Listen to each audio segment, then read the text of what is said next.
Esta noche viajaremos hasta el borde mismo de nuestro sistema solar. No a Neptuno, no a Plutón, ni siquiera al cinturón de Kuiper, sino mucho, mucho más allá de todo eso.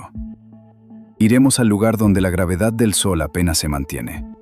Un lugar tan remoto, tan vasto y tan profundamente vacío que la mayoría de la gente ni siquiera ha oído hablar de él. Un lugar que existe en el límite entre nuestro sistema solar y el vasto océano del espacio interestelar. Se llama la nube de Oort. Y al final de esta noche, comprenderás por qué esta única estructura es lo más distante y misterioso que se esconde en el borde de todo lo que conocemos. Y por qué, cuando comprendas verdaderamente su escala, nunca volverás a ver el sistema solar de la misma manera. Antes de empezar, si te encanta explorar las profundidades del espacio tanto como a nosotros, tómate un segundo para dar me gusta al video o suscribirte. Es una acción simple, pero ayuda a que este canal llegue a más mentes curiosas como la tuya. Ahora, empecemos. Todo mapa tiene un borde, y durante la mayor parte de la historia de la humanidad, el borde del sistema solar ha sido donde terminaba nuestro conocimiento. Primero fue Saturno, el planeta más lejano visible a simple vista. Luego Urano, luego Neptuno, luego Plutón. Cada vez que encontrábamos algo nuevo, el borde se movía. Pero hay un límite que apenas ha entrado en la conciencia pública. Uno que se encuentra tan lejos, tan oscuro y tan frío, que nunca lo hemos visto directamente. La nube de Oort no está solo lejos. Está tan lejos que el concepto de lejos empieza a desmoronarse. Para entender cuán lejos está, tienes que empezar cerca y abrirte camino hacia afuera.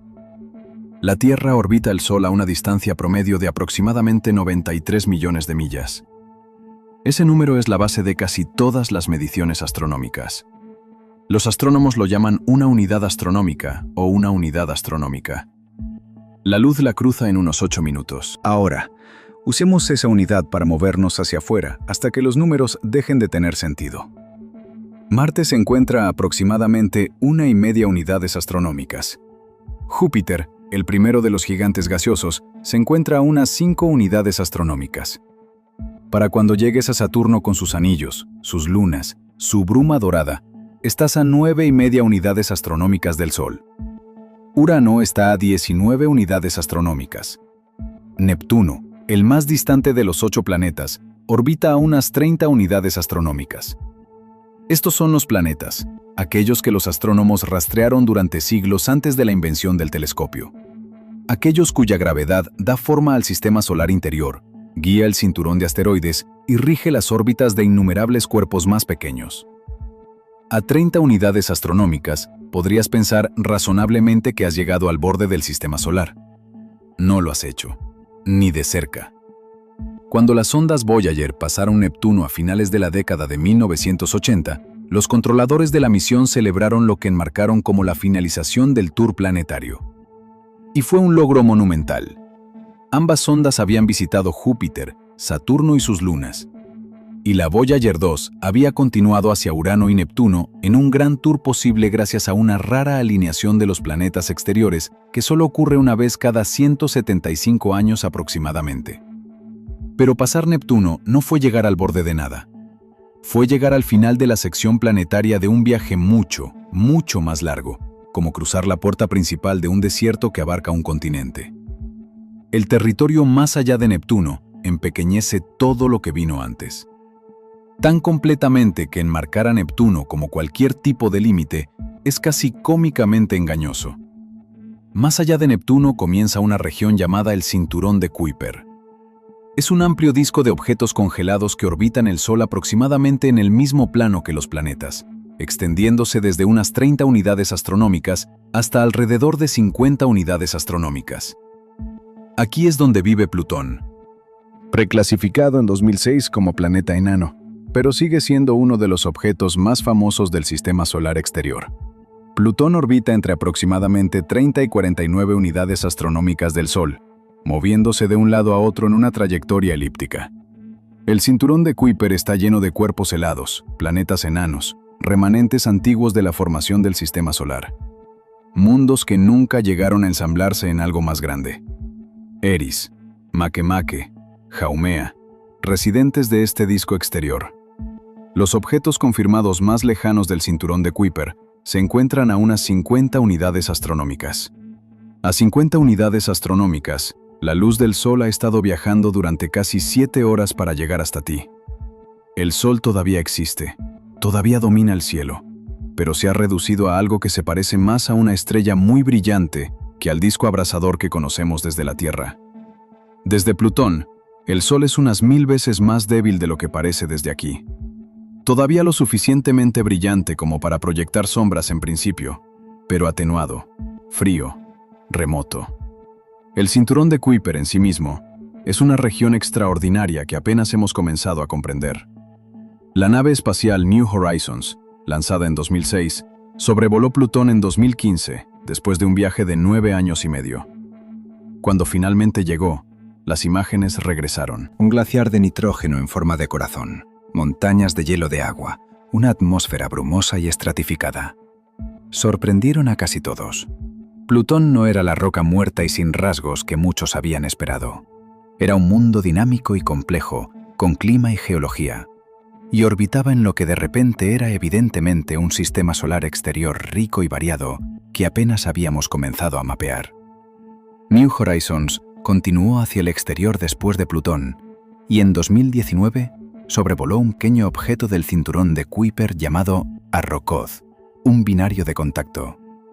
2 lóbulos de material rojizo unidos suavemente, con forma de muñeco de nieve aplanado. Fue el objeto más distante que cualquier nave espacial había visitado jamás, situado a aproximadamente 44 unidades astronómicas. Un logro notable, y todavía menos del 0,1% del camino hacia la nube de Oort exterior. 50 unidades astronómicas todavía suena grande, y lo es, pero no es nada. Nada en absoluto en comparación con lo que hay más allá. Más allá del cinturón de Kuiper, hay una zona que los astrónomos a veces llaman el disco disperso. Aquí es donde los objetos han sido dispersados gravitacionalmente por la gravedad de Neptuno en órbitas alargadas y muy inclinadas, que los llevan mucho más allá del cinturón de Kuiper clásico. Los objetos en el disco disperso tienen perihelios, su aproximación más cercana al Sol, cerca de la órbita de Neptuno, pero sus afelios se extienden a cientos de unidades astronómicas. Son objetos que Neptuno agarró y lanzó, perturbados repetidamente, puestos en trayectorias salvajes y arqueadas que los llevan dentro y fuera del vecindario gravitacional del sistema solar interior a lo largo de millones de años. Uno de los objetos más notables de esta región es Sedna. Sedna fue descubierta en 2003 y de inmediato confundió a los astrónomos. Su órbita es extraordinariamente alargada. En su aproximación más cercana al Sol, se encuentra a unas 76 unidades astronómicas. En su punto más lejano, viaja hasta aproximadamente 937 unidades astronómicas. 937 unidades astronómicas. Piensa en lo que eso significa. Neptuno orbita a 30 unidades astronómicas. Sedna, en su punto más lejano, orbita a más de 30 veces la distancia de Neptuno. Y sin embargo, Sedna no está en la nube de Oort. Podría ser lo que algunos astrónomos llaman un objeto de la nube de Oort interior, o podría representar una población de transición que se encuentra entre el cinturón de Kuiper y la verdadera nube de Oort. De cualquier manera, su existencia fue una pista, un vistazo de algo que acechaba mucho más allá de lo que los planetas del sistema solar podrían haber colocado allí por la simple escultura gravitacional, porque el alcance gravitacional de Neptuno se extiende aproximadamente a 30 unidades astronómicas. El perihelio de Sedna está a 76 unidades astronómicas. Neptuno no podría haber puesto a Sedna allí. Algo más lo hizo, algo que operaba a distancias y escalas de tiempo que el sistema solar conocido no podía explicar.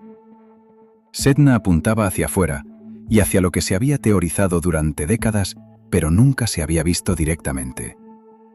La historia de la nube de Oort como concepto científico comienza en las décadas de 1940 y 1950. Los astrónomos habían notado durante mucho tiempo algo peculiar en cierta clase de cometas. Estos no eran los cometas de periodo corto, como el cometa Halley, que regresan cada pocas décadas en horarios predecibles, cayendo desde justo más allá de Neptuno y girando alrededor del Sol en órbitas que se comprenden razonablemente bien. El cometa Halley, por ejemplo, tiene un período orbital de unos 75 a 76 años y se origina en el cinturón de Kuiper o en el disco disperso. Su órbita es bien conocida, sus retornos predecibles. Los astrónomos han rastreado sus apariciones durante miles de años. Pero había otra clase de cometas de período largo, que llegaban de direcciones aparentemente aleatorias en el cielo, no confinados al plano de la eclíptica donde orbitan los planetas, sino viniendo de arriba, de abajo, de todos los ángulos. Cometas con periodos orbitales, no de décadas, sino de millones de años. Cometas que, al calcular sus órbitas hacia atrás, parecían provenir de distancias de decenas de miles de unidades astronómicas. Nadie tenía una explicación satisfactoria para ellos. En 1950, un astrónomo holandés llamado Jan Oort publicó un artículo fundamental. Oort ya era uno de los astrónomos más distinguidos de su época.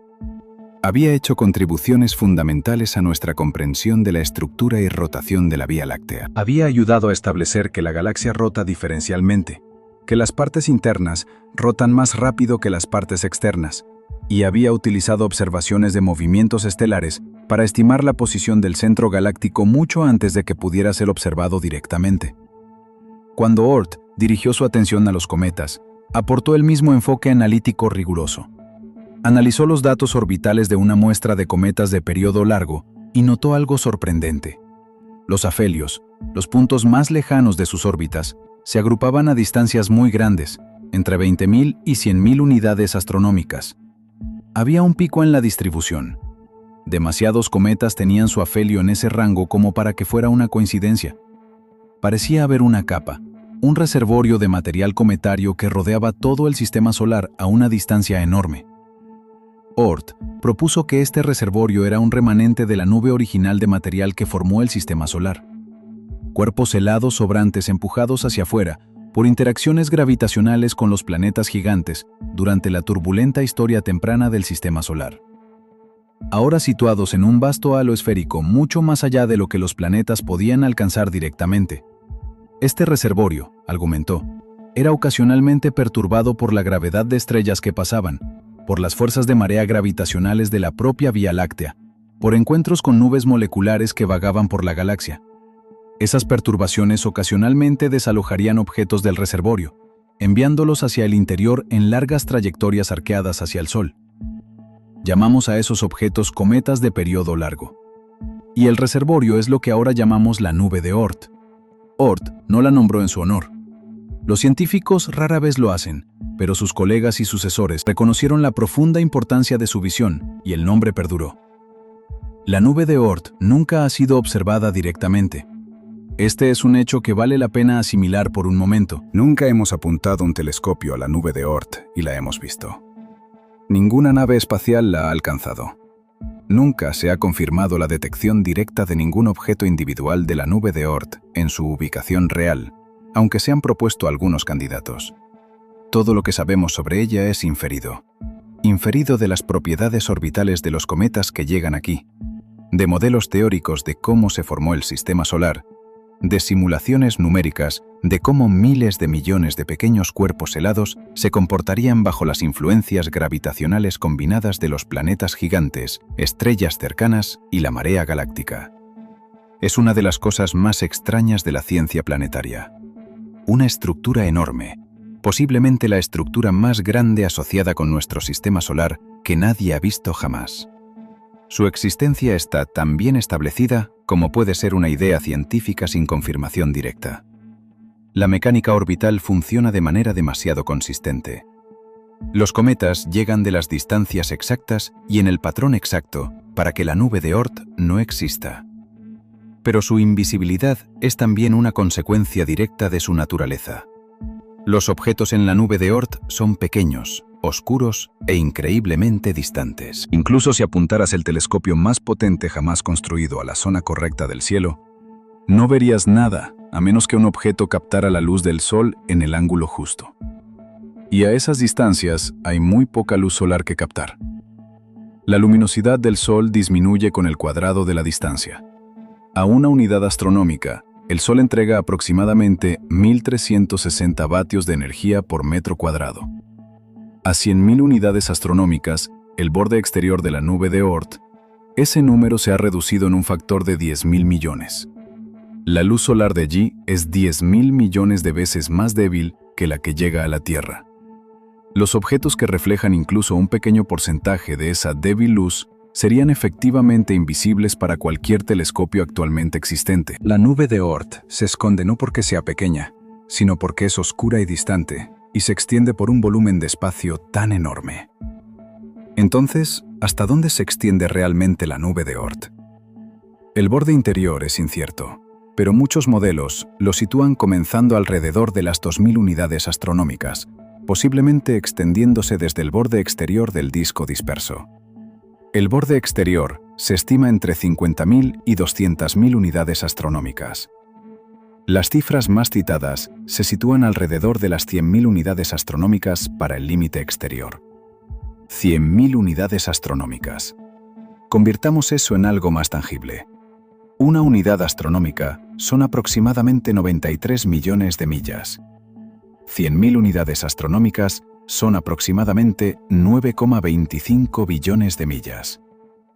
La luz viaja aproximadamente 186.000 metros por segundo. A 100.000 unidades astronómicas, la luz del Sol tarda aproximadamente 1,5 años en llegar. La nube de Oort exterior se encuentra aproximadamente a 1,5 años luz del Sol.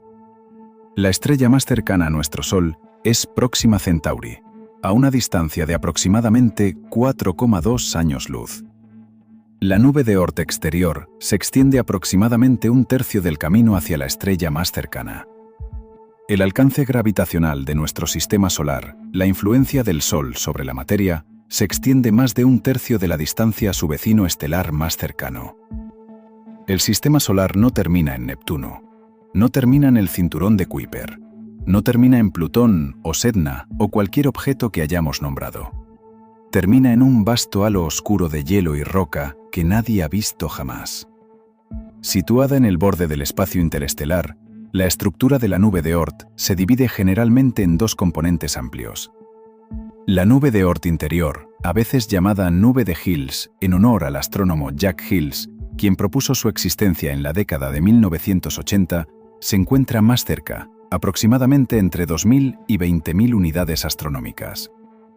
Jack Hills argumentó que, dado que la nube de Oort exterior es tan fácilmente perturbada por estrellas que pasan y la marea galáctica, debe ser constantemente reabastecida desde algún lugar más cercano. La nube interior, más fuertemente ligada y menos susceptible a perturbaciones, serviría como un reservorio que alimenta lentamente la nube exterior.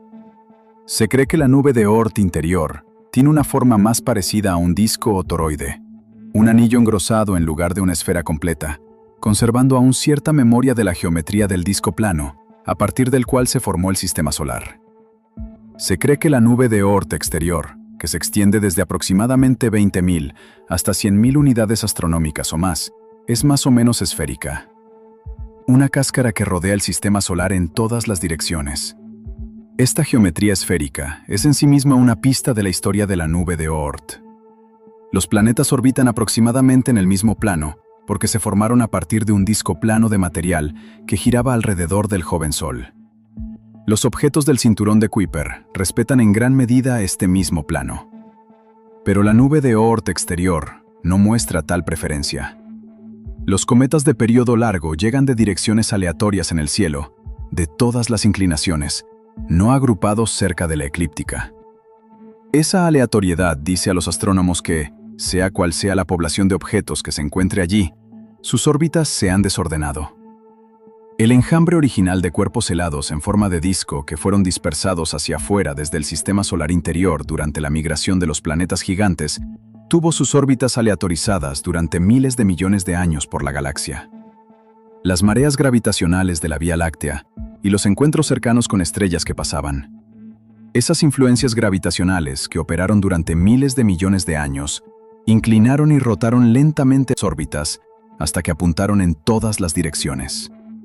La nube de Oort se convirtió en una esfera, una enorme y difusa esfera oscura de material congelado que envuelve todo lo que hemos conocido o descubierto. ¿Qué hay realmente en la nube de Oort? La respuesta honesta es que no lo sabemos con precisión porque nunca la hemos visto directamente. Pero basándonos en los cometas que nos llegan, podemos hacer inferencias razonables. Los objetos están compuestos principalmente de agua, hielo, monóxido de carbono, dióxido de carbono, metano y amoníaco. Los hielos volátiles de baja temperatura que se condensan en el sistema solar exterior. Se mezclan con polvo, granos de silicato y compuestos orgánicos, moléculas complejas que contienen carbono y que se forman fácilmente en la química fría del sistema solar exterior y en el medio interestelar del cual se formó originalmente el sistema solar. Cuando un cometa de período largo se desprende de la nube de Oort y cae hacia adentro, el calor del Sol hace que estos hielos se sublimen, pasando directamente de sólido a gas, creando las espectaculares colas que hacen visibles a los cometas. La coma, la nube difusa de gas y polvo que rodea al núcleo, puede alcanzar tamaños mayores que algunos planetas. Las colas de los cometas pueden extenderse por decenas de millones de millas. Sin embargo, todo esto proviene de un núcleo, el cuerpo congelado real, que típicamente tiene entre 1 y 10 millas de diámetro. El famoso cometa Hale-Bopp, que iluminó el cielo a finales de la década de 1990 y fue visible a simple vista durante meses, tenía un núcleo estimado entre 25 y 40 millas de diámetro, inusualmente grande, lo que explica en parte por qué fue tan brillante, a pesar de que nunca se acercó especialmente a la Tierra. Su perihelio estuvo en realidad justo dentro de la órbita de la Tierra, a aproximadamente 0,91 unidades astronómicas del Sol, más cerca del Sol que la Tierra, pero debido a su geometría orbital, no pasó más cerca de la Tierra que aproximadamente 1,30 unidades astronómicas, y aún así brilló. ¿Cuántos objetos hay en la nube de Oort? Las estimaciones actuales sugieren entre 100.000 millones y varios billones de objetos individuales lo suficientemente grandes como para ser llamados cometas. Es decir, cuerpos de más de aproximadamente 1 milla de diámetro. La masa total de la nube de Oort es extremadamente incierta. Las estimaciones varían desde aproximadamente unas pocas masas terrestres hasta quizás unas pocas docenas de masas terrestres, aunque algunos modelos permiten sustancialmente más. La gran incertidumbre refleja lo poco que sabemos realmente sobre esta región directamente. Estamos haciendo astronomía por inferencia, por los rastros dejados cuando el objeto ocasional escapa del reservorio y cae hacia adentro para anunciarse. Es como tratar de estimar cuántos peces hay en el océano contando solo los que llegan a la orilla. La pregunta de dónde vinieron los objetos de la nube de Oort es una de las historias centrales de la formación del sistema solar. La imagen original que prevaleció durante gran parte del siglo XX fue razonablemente sencilla. Los objetos en la nube de Oort se formaron en la región de los planetas gigantes, aproximadamente entre Júpiter y Neptuno, y fueron dispersados hacia afuera durante la turbulenta historia temprana del sistema solar. Cuando Júpiter y Saturno se formaron y alcanzaron sus masas actuales, lanzaron enormes cantidades de pequeños cuerpos helados hacia afuera con su gravedad. Algunos de esos cuerpos fueron expulsados del sistema solar, perdidos para siempre en el espacio interestelar. Otros fueron lanzados lejos, pero no lo suficiente como para escapar, terminando en órbitas muy alargadas con un afelio a miles o decenas de miles de unidades astronómicas. Gradualmente, a lo largo de cientos de millones de años, la marea galáctica y las estrellas que pasaban redondearon las partes más internas de esas órbitas, elevando sus perihelios, sus distancias de aproximación más cercana, lejos de los planetas gigantes. Esos cuerpos se convirtieron en la nube de Oort. Esta imagen todavía es ampliamente aceptada, pero las simulaciones modernas que modelan el sistema solar temprano, con mucho más detalle de lo que era posible en su momento, la han profundizado y complicado. Una revisión importante proviene de la comprensión de que el Sol casi con certeza se formó en un cúmulo estelar, un grupo denso de quizás cientos o miles de estrellas jóvenes formándose juntas de la misma nube molecular gigante. Este no fue un nacimiento inusual. Se cree que la gran mayoría de las estrellas en la galaxia se forman en cúmulos, al menos inicialmente. Las reglas críticas son: 1. La salida debe ser únicamente la traducción al español. 2. No copie el texto original en ruso. Cada oración debe ser traducida. 3. Incluso si la fuente menciona el idioma ruso, el pueblo ruso o los nombres rusos, su salida debe seguir siendo en español. 4. Utilice únicamente el alfabeto. Los caracteres cirílicos están prohibidos en la salida. 5. Mantenga el tono y el significado originales. 6. Conserve el formato existente, saltos de línea, etc. 7. No escriba explicaciones como «aquí está la traducción», solo la traducción. Texto para traducir. La mayoría de los cúmulos se dispersan a lo largo de decenas de millones de años a medida que las estrellas se separan, dispersadas por interacciones gravitacionales y la presión de los vientos estelares de los miembros más masivos. Pero durante esos primeros decenas de millones de años, el cúmulo es denso. Las estrellas están juntas. Los pasos entre los jóvenes sistemas solares son comunes. Ese entorno de cúmulo temprano habría tenido profundas consecuencias para la nube de Oort. Las estrellas vecinas, mucho más cercanas al Sol de lo que cualquier estrella está hoy, habrían influido gravitacionalmente en las órbitas de los objetos dispersos por los planetas gigantes, ayudando a dirigirlos hacia la nube de manera más eficiente y dando forma a la estructura temprana de la nube. Los objetos que podrían haber escapado al espacio interestelar en condiciones aisladas podrían haber sido capturados y retenidos por la influencia gravitacional combinada del cúmulo. La nube de Oort temprana podría haber sido mucho más masiva de lo que es hoy. Su población inicial, parcialmente moldeada por el denso entorno estelar del cúmulo de nacimiento del Sol. A medida que el cúmulo se dispersó y el Sol se encontró en el relativo aislamiento del disco de la galaxia, la nube de Oort exterior se volvió más susceptible a la disrupción. Sus extensiones exteriores comenzaron a ser despojadas por estrellas que pasaban. La población disminuyó. Lo que tenemos hoy puede ser una versión significativamente agotada de la nube original. Algunos modelos incluso sugieren que una fracción significativa de objetos en la nube de Oort puede no haberse formado en nuestro sistema solar en absoluto, sino que fueron capturados de los discos protoplanetarios de estrellas vecinas. Cuando el cúmulo era joven y los pasos estelares eran frecuentes, cuando dos jóvenes sistemas estelares pasan a unas pocas miles de unidades astronómicas de distancia, lo cual es común en cúmulos densos, el material puede intercambiarse. Los objetos en el disco exterior de un sistema pueden ser capturados gravitacionalmente por el otro. La nube de Oort podría ser en parte un archivo robado de otros sistemas solares.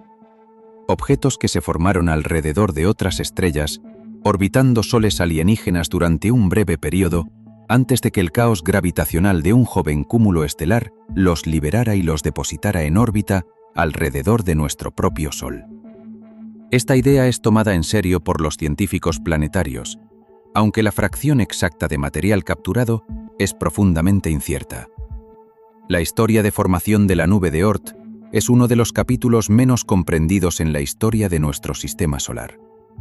Una vez que los objetos están en la nube de Oort, no permanecen allí inalterados para siempre. La nube de Oort no es un archivo estático. Es un reservorio dinámico constantemente perturbado que pierde constantemente objetos hacia el sistema solar interior o hacia el espacio interestelar. Las principales fuerzas que impulsan este dinamismo son las mareas gravitacionales de la Vía Láctea y la influencia gravitacional de las estrellas que pasan. La marea galáctica es un efecto sutil pero poderoso. La Vía Láctea no es homogénea. Hay más masa concentrada hacia el centro galáctico y a lo largo del plano galáctico que en otras direcciones. A medida que el sistema solar orbita el centro galáctico, un viaje que toma aproximadamente de 225 a 250 millones de años en completarse, la atracción gravitacional neta sobre el Sol y sus alrededores varía de manera compleja. Esta atracción gravitacional diferencial, la fuerza de marea galáctica, actúa sobre los objetos en la nube de Oort. Para los objetos en la nube de Oort exterior, La marea galáctica es, en realidad, la fuerza perturbadora dominante. Es más fuerte que la influencia gravitacional de las estrellas que pasan, en promedio. Aunque las estrellas que pasan pueden ser mucho más poderosas en encuentros cercanos individuales. La marea galáctica actúa principalmente sobre el componente perpendicular del movimiento orbital. El movimiento fuera del plano galáctico. Actúa lenta y continuamente, alterando las órbitas de los objetos de la nube de Oort, de una manera que cambia gradualmente sus distancias de perihelio a lo largo de millones de años. Cuando el perihelio de un objeto de la nube de Oort desciende a un rango de influencia de Neptuno, aproximadamente 30 unidades astronómicas, la gravedad de Neptuno puede modificar aún más la órbita, enviando eventualmente el objeto a sumergirse en el sistema solar interior. Este es el mecanismo principal que entrega nuevos cometas de periodo largo al sistema solar interior de forma continua. La marea galáctica no produce un flujo constante y estable, produce una variación rítmica. A medida que el sistema solar sube y baja a través del plano galáctico, durante su órbita alrededor del centro galáctico, las fuerzas de marea cambian de manera periódica. Algunos investigadores han propuesto que esta variación periódica en la entrega de cometas podría explicar ciertos ciclos aparentes en el registro de impacto y extinción de la Tierra.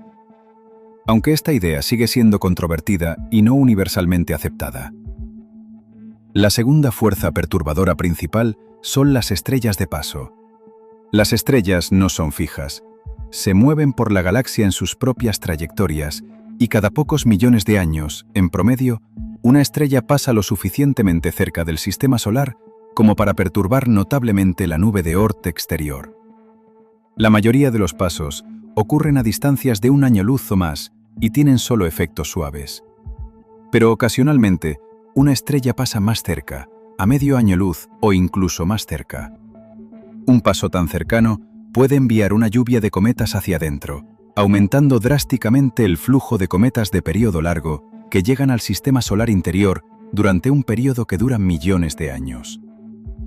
La estrella perturbadora efectivamente llega a la nube de Oort exterior, la sacude y desprende enjambres de cuerpos helados.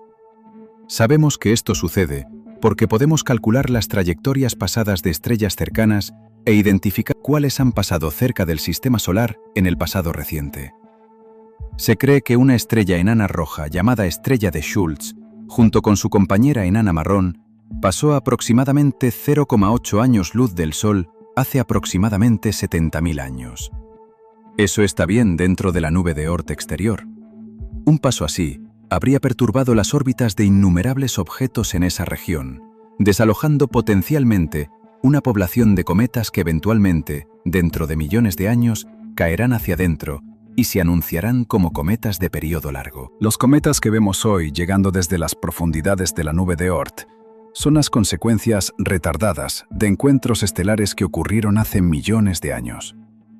Y algunos cometas que fueron perturbados por encuentros aún más lejanos, hace cientos de millones de años, aún no han llegado. Todavía están cayendo, todavía están en camino. El cielo sobre nosotros es el punto final visible de innumerables viajes que comenzaron antes de que existiera vida compleja en la Tierra. Un cometa de periodo largo que cae desde la nube de Oort no lleva registro del tiempo que pasó en tránsito. No sabe que ha estado viajando durante 5 millones de años. Pero podemos calcularlo. Podemos trabajar hacia atrás desde la órbita, rastrear la trayectoria y determinar de dónde vino el objeto y cuánto duró el viaje. Y cuando haces ese cálculo, las escalas de tiempo involucradas son realmente asombrosas. El descubrimiento en 2017 de un pequeño objeto que se movía por el sistema solar interior en una trayectoria hiperbólica cambió drásticamente la conversación sobre la relación del sistema solar con el espacio interestelar. El objeto fue nombrado Oumuamua, una palabra hawaiana que significa algo así como el primer mensajero distante, y se movía demasiado rápido para estar ligado al sistema solar. Había venido del espacio interestelar. Oumuamua fue el primer objeto interestelar confirmado, observado pasando a través de nuestro sistema solar. Se movió desde la dirección de la constelación de Lira, giró alrededor del Sol y aceleró hacia afuera nuevamente, mostrando una peculiar aceleración no gravitacional que fue difícil de explicar a través de la desgasificación cometaria convencional, ya que nunca se detectó coma ni cola. Su forma parecía ser extremadamente alargada, posiblemente en forma de cigarro, o plana y en forma de disco. Aunque con solo un puñado de observaciones, su verdadera morfología sigue siendo incierta. La comunidad científica debatió intensamente sobre si Oumuamua era un cometa, un asteroide, un fragmento de un planeta destruido de otro sistema o algo más exótico. Salió del sistema solar antes de que se pudieran encontrar respuestas. En 2019, se descubrió un segundo objeto interestelar, cometa Borisov. A diferencia de Oumuamua, Borisov era inequívocamente cometario. Mostró una clara coma y cola al ser calentado por el Sol. Parecía un cometa normal en todos los aspectos, excepto que estaba claramente en una trayectoria hiperbólica que llegaba desde fuera del sistema solar. ¿Qué tiene esto que ver con la nube de Oort? Si los objetos interestelares pasan a través de nuestro sistema solar, significa que otros sistemas solares también expulsan material. Cuando el equivalente de otras estrellas a una migración de planetas gigantes dispersa cuerpos helados pequeños hacia afuera, algunos de ellos escapan al espacio interestelar y vagan por la galaxia. Nuestra nube de Oort se formó en parte al perder objetos hacia el espacio interestelar, el mismo tipo de objetos que ahora pasan por otros sistemas como visitantes interestelares. El medio interestelar está lleno a baja densidad con las eyecciones de miles de millones de sistemas planetarios. La galaxia está intercambiando silenciosamente material entre sistemas solares. No con la frecuencia suficiente para importar mucho en términos de composición planetaria general, pero lo suficiente como para ser detectable. La nube de Oort no es solo el ático de nuestro sistema solar. Es parte de un ecosistema galáctico de material mucho más grande. Un proceso de reciclaje cósmico que opera en escalas de tiempo de miles de millones de años, en el que los ingredientes crudos de los sistemas solares se dispersan, derivan y ocasionalmente terminan en algún lugar nuevo. Hay un límite que se encuentra en el borde exterior del dominio gravitacional del Sol. Tiene un nombre formal: la esfera de Hill. La esfera de Hill del Sol es la región dentro de la cual la gravedad del Sol domina sobre la influencia gravitacional de la propia Vía Láctea. O, más precisamente, la fuerza de marea de la distribución de masa galáctica para el Sol. La esfera de Hill se extiende aproximadamente de 1 a 2 años luz, lo que concuerda con el límite exterior de la nube de Oort. Más allá de la esfera de Hill, los objetos ya no pueden considerarse gravitacionalmente ligados al sistema solar en ningún sentido significativo a largo plazo. La fuerza de marea galáctica eventualmente los despojará. La nube de Oort exterior se encuentra justo en este límite. Los objetos allí apenas están ligados. Algunos de ellos tienen energías orbitales tan cercanas a cero, el umbral entre ligado y no ligado, que el empujón gravitacional de una estrella que pasa, o incluso una posición ligeramente diferente en el ciclo de mareas galácticas, podría liberarlos. Se ciernen en el borde, y esto es lo que hace que la nube de Oort sea el verdadero límite exterior del sistema solar. No una línea nítida, no una pared, sino un gradiente. Una región donde la propiedad del Sol sobre la materia da paso gradualmente al abrazo indiferente de la galaxia. El sistema solar no termina con un límite que se pueda señalar. Se disuelve. El concepto de sistema solar es en sí mismo ligeramente difuso en estos extremos. A cierta distancia, la gravedad del Sol se vuelve comparable a los empujones gravitacionales aleatorios de las estrellas cercanas. A cierta distancia, la órbita de un objeto es perturbada con tanta frecuencia por influencias externas que decir que pertenece al sistema solar se convierte en una cuestión de convención más que de física. La nube de Oort ocupa exactamente esa zona ambigua. Es la tierra de nadie del sistema solar. La región donde termina la influencia de nuestra estrella y comienza la de la galaxia. Todo en la nube de Oort se formó hace aproximadamente 4.500 millones de años, junto con el resto del sistema solar. El Sol se condensó de una nube molecular en colapso. Los planetas interiores se ensamblaron a partir de polvo y roca en los primeros 100 millones de años. El sistema solar exterior construyó sus gigantes gaseosos en los primeros millones de años, quizás incluso más rápido. Y a medida que esos gigantes crecieron, dispersaron los escombros restantes de su formación. Miles de millones y miles de millones de pequeños cuerpos helados en todas direcciones. Algunos cayeron al Sol, algunos fueron expulsados por completo y ahora derivan en el espacio interestelar. Muchos terminaron en el cinturón de Kuiper y el disco disperso. Y muchos, quizás la población original, que ascendía a cientos de miles de millones, fueron arrojados a vastas distancias y a lo largo de miles de millones de años se asentaron en lo que ahora llamamos la nube de Oort. Los objetos que se encuentran en la nube de Oort no han cambiado significativamente desde entonces. Tienen 4.500 millones de años. Han estado en almacenamiento en frío desde que el sistema solar era joven. Nunca calentados por el Sol. Nunca expuestos a los efectos alteradores de la química de la radiación que los calienta cuando se vuelven. Nunca involucrados en ninguno de los grandes eventos que dieron forma al sistema solar interior. Sin vulcanismo, sin erosión, sin impactos de importancia. Solo frío, solo quietud, solo la lenta y vasta órbita que los transporta alrededor del Sol a un ritmo tan glacial que todo el lapso de la civilización humana representa solo un arco infinitesimalmente pequeño de su viaje total. Son cápsulas del tiempo.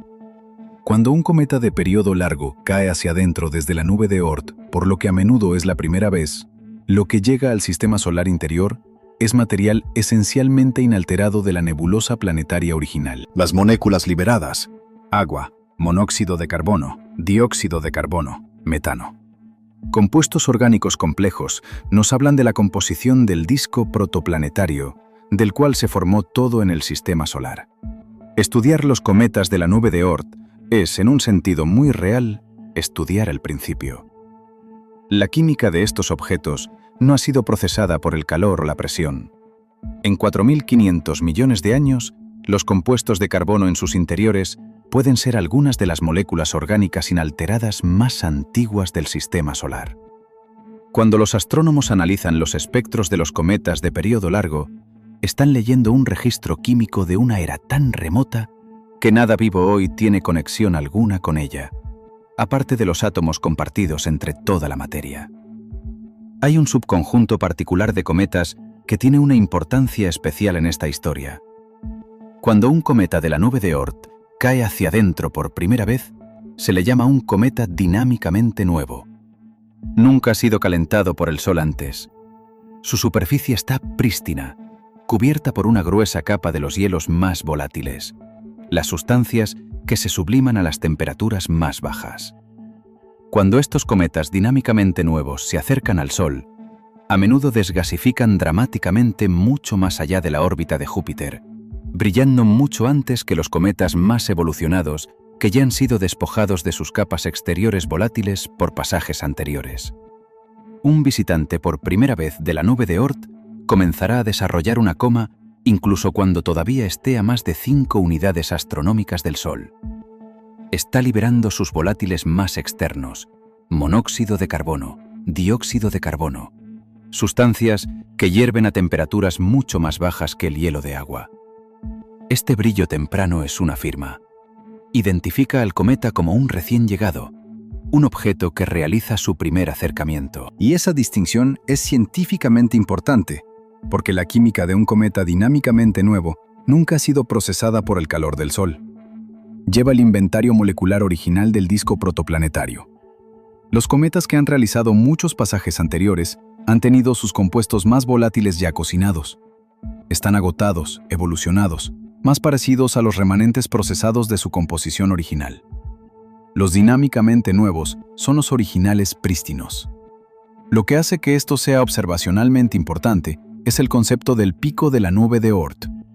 Cuando los astrónomos grafican la distribución de las energías orbitales de los cometas de periodo largo, encuentran un exceso notable de cometas con periodos muy largos, periodos de millones de años que corresponden a una falla en la nube de Oort exterior. Este pico en la distribución representa objetos recién desprendidos que caen por primera vez. El pico te dice dónde se encuentra el reservorio. Es esencialmente una firma observacional directa de la existencia de la nube de Oort exterior. a pesar de que ningún objeto individual de la nube de Oort ha sido resuelto en su ubicación real. La nube se anuncia a sí misma a través de los cometas que envía. O él mismo utilizó exactamente esta lógica en su artículo original de 1950. Notó el pico en la distribución de la energía orbital, reconoció lo que implicaba y propuso la reserva para explicarlo.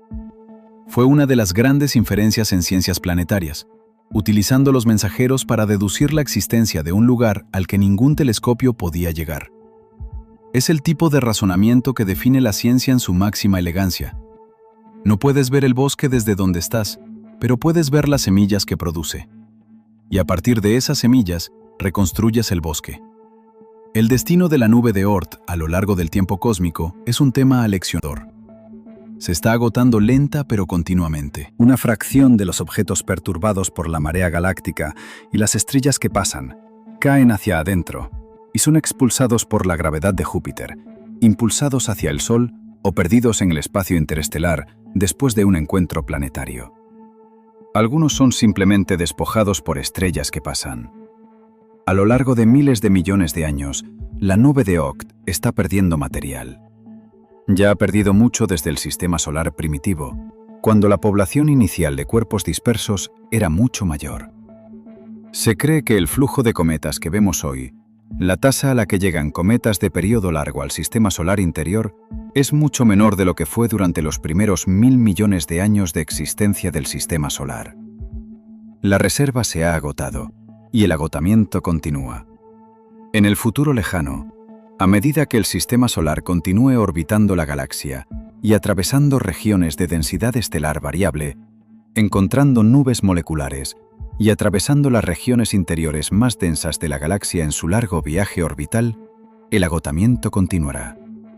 También está la cuestión de lo que sucede cuando el sistema solar atraviesa una región particularmente densa del medio interestelar o una nube molecular. Tales pasajes pueden aumentar drásticamente la tasa de encuentros estelares y la fuerza de las perturbaciones gravitacionales externas. Algunos investigadores han propuesto que el sistema solar atraviesa el plano medio más denso de la galaxia aproximadamente cada 30 millones de años, mientras se mueve verticalmente en su órbita galáctica. Si ese pasaje se correlaciona con una mayor entrega de cometas, podría explicar ciertas periodicidades observadas en el registro de impactos terrestres. La evidencia de esta periodicidad es debatida, pero la física de la perturbación mejorada durante los cruces del plano galáctico está bien establecida. El Sol también está envejeciendo. En aproximadamente 5.000 millones de años, el Sol agotará el hidrógeno en su núcleo y comenzará a expandirse hasta convertirse en una gigante roja. Se hinchará hasta quizás 100 veces su diámetro actual, antes de eventualmente desprender sus capas exteriores y dejar atrás un pequeño remanente enfriándose llamado enana blanca. Cuando el Sol se convierta en una enana blanca, su masa total será significativamente menor que la de hoy, aproximadamente la mitad. Cuando la masa del cuerpo central disminuye, la energía de enlace gravitacional de todo lo que lo orbita disminuye proporcionalmente. La nube de Oort, ya apenas unida, se verá significativamente perturbada. Muchos de los objetos que flotan en su borde exterior serán despojados por completo a medida que el Sol pierda masa. Algunos caerán hacia adentro y se calentarán brevemente antes de que el Sol moribundo ya no pueda sostener su sublimación. Otros se alejarán a la galaxia, convirtiéndose en vagabundos interestelares. La nube de Oort, en su forma actual, no sobrevivirá a la muerte del Sol. Se dispersará. Sus objetos se dispersarán, algunos consumidos, otros expulsados, la mayoría simplemente a la deriva hacia el espacio interestelar para unirse a la vasta y fría población de cuerpos helados errantes que deambulan por la galaxia entre las estrellas. Este es el final que espera al territorio más remoto de nuestro sistema solar. No una explosión dramática, no una colisión, no un final repentino, solo una liberación lenta, una disolución silenciosa a medida que el Sol pierde su control. Una de las implicaciones más profundas de la escala de la nube de Oort es lo que significa para nuestra capacidad de explorarla. Voyager 1 es actualmente nuestra nave espacial más distante. Se lanzó en 1977 y ha estado viajando hacia afuera desde entonces, cruzando el choque de terminación de la heliosfera y cruzando el helopausa, el límite entre el viento solar y el medio interestelar en 2012. La Voyager 1 se encuentra ahora en el espacio interestelar. A partir de 2026, se encuentra aproximadamente a 167 unidades astronómicas del Sol. Es el objeto artificial más lejano que jamás haya existido. 167 unidades astronómicas. Ese número puede parecer grande, pero el borde interior de la nube de Oort comienza a unas 2.000 unidades astronómicas y el borde exterior está a 100.000 unidades astronómicas. La Voyager 1, nuestra nave espacial de salida más rápida después de casi 50 años de viaje, ha recorrido aproximadamente 167 unidades astronómicas. A su velocidad actual de aproximadamente 38.000 millas por hora, tardaría aproximadamente 300 años en llegar al borde interior de la nube de Oort. Para llegar al borde exterior, se necesitarían decenas de miles de años. Estos números no son un problema de planificación, no son un desafío que un mejor cohete resolvería, al menos no con ningún concepto de propulsión basado en la física actual. Representan una verdad fundamental sobre la nube de Oort con cualquier tecnología de propulsión que exista actualmente o que sea plausible en el horizonte sin una física radicalmente nueva. La nube de Oort no puede ser explorada directamente en escalas de tiempo humanas. No en las escalas de tiempo de misiones o agencias. No en las escalas de tiempo de naciones o civilizaciones. No en ninguna escala de tiempo que los seres humanos hayan logrado planificar. A lo largo de los años se han propuesto varios conceptos de propulsión exótica. Velas solares, sistemas de propulsión láser, motores de pulso nuclear. Algunos de estos podrían acelerar una pequeña sonda a una fracción de la velocidad de la luz. Una sonda que viajara al 1% de la velocidad de la luz podría llegar a la nube interior en unos pocos siglos. El borde exterior en quizás 15.000 años. Todavía una escala de tiempo incomprensible para cualquier institución humana. E incluso los conceptos de propulsión más optimistas no pueden superar el problema de la comunicación. Una sonda a 50.000 unidades astronómicas estaría tan distante que señales enviadas a la velocidad de la luz tardarían casi 8 meses en llegar. Cualquier descubrimiento que hiciera nos llegaría 8 meses después del hecho, y cualquier respuesta que enviáramos tardaría otros 8 meses. La ciencia a estas distancias requiere sondas totalmente autónomas capaces de tomar sus propias decisiones sin esperar instrucciones de la Tierra. Tecnología que aún no existe en ninguna forma útil. Esto es lo que hace que la nube de Oort sea única entre las principales estructuras del sistema solar. Todo lo demás, cada planeta, cada luna, cada asteroide importante, cada objeto del cinturón de Kuiper digno de mención, es al menos teóricamente alcanzable con conceptos de misión que existen o que podrían construirse de manera plausible. La nube de Oort no lo es. Es, en el sentido más literal, inalcanzable por la tecnología humana en el futuro previsible. Sabemos que está ahí. Inferimos sus propiedades con una confianza razonable. Observamos a sus mensajeros llegar al sistema solar interior y los analizamos cuidadosamente. Pero la nube en sí misma permanece inaccesible, observada solo a través de los cometas que ocasionalmente libera. Es un lugar definido por la inferencia en lugar de la exploración. Hay algo en lo que vale la pena reflexionar aquí. El sistema solar, como la mayoría de nosotros lo imaginamos, termina en Neptuno. Cuando las agencias espaciales producen mapas de nuestro vecindario cósmico, suelen mostrar los 8 planetas y se detienen ahí. Cuando a los niños en edad escolar se les enseña sobre el sistema solar, este termina en Neptuno. Incluso cuando se incluye Plutón, y a menudo se hace, como una nota a pie de página querida, la implicación es que el sistema solar es una estructura compacta y razonablemente bien definida con un límite exterior en algún lugar de esa región general. Pero la realidad es que el sistema solar se extiende hasta 100.000 unidades astronómicas. Se extiende a 1 año luz y medio. La región que hemos explorado, la región donde cualquier nave espacial ha viajado, la región que hemos mapeado, medido y visitado, es una fracción minúscula de la verdadera extensión del sistema solar. Las planetas, los 8, desde Mercurio en el borde interior hasta Neptuno a 30 unidades astronómicas, ocupan aproximadamente el 0,03% de la distancia del Sol a la nube de Oort exterior. Todo lo que hemos explorado, todo lo que hemos fotografiado, cada planeta, cada luna, cada asteroide visitado por una nave espacial, Todo ello ocupa menos de una parte de 3000 de la extensión radial total del sistema solar. El otro 99,97% es la nube de Oort. Oscura, fría, silenciosa, llena de miles de millones de objetos que no se han movido significativamente desde que nació el sistema solar. Esta es la verdadera escala del sistema solar, no el diagrama ordenado del libro de texto, no los 8 planetas dispuestos en una fila ordenada. Una vasta y oscura envoltura de material congelado que se extiende a medio camino de la estrella más cercana, rodeando todo lo que conocemos en una cáscara tan enorme que hace que todo el sistema planetario parezca un grano de arena en el centro de un estadio vacío. Y debido a la forma en que el volumen escala con el radio, la desproporción se vuelve aún más llamativa cuando se tienen en cuenta las 3 dimensiones. El volumen de una esfera es proporcional al cubo de su radio. Neptuno orbita a 30 unidades astronómicas. La nube de Oort exterior se extiende hasta 100.000 unidades astronómicas. La relación de esos radios es aproximadamente 3300. La relación de los volúmenes, el volumen encerrado por la órbita de Neptuno frente al volumen encerrado por la nube de Oort exterior, es ese número al cubo. Aproximadamente 36.000 millones. Todo lo que hemos explorado, todo lo que hemos visto, cada planeta y luna y anillo y nave espacial y cometa que hemos visto cruzar nuestro cielo, todo cabe en un volumen que es 36.000 millones de veces más pequeño que la extensión total del sistema solar. El sistema solar es casi enteramente la nube de Oort. Y la nube de Oort está casi enteramente vacía.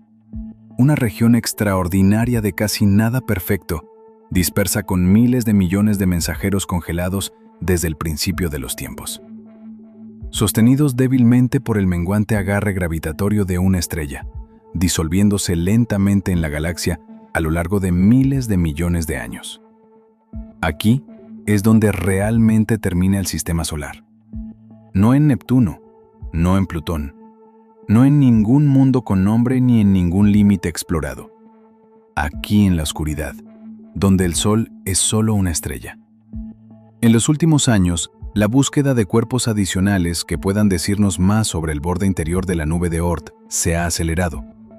Al descubrimiento de Sedna en 2003, le siguió años después el descubrimiento de otro objeto similar con la designación provisional 2012 VPE-113.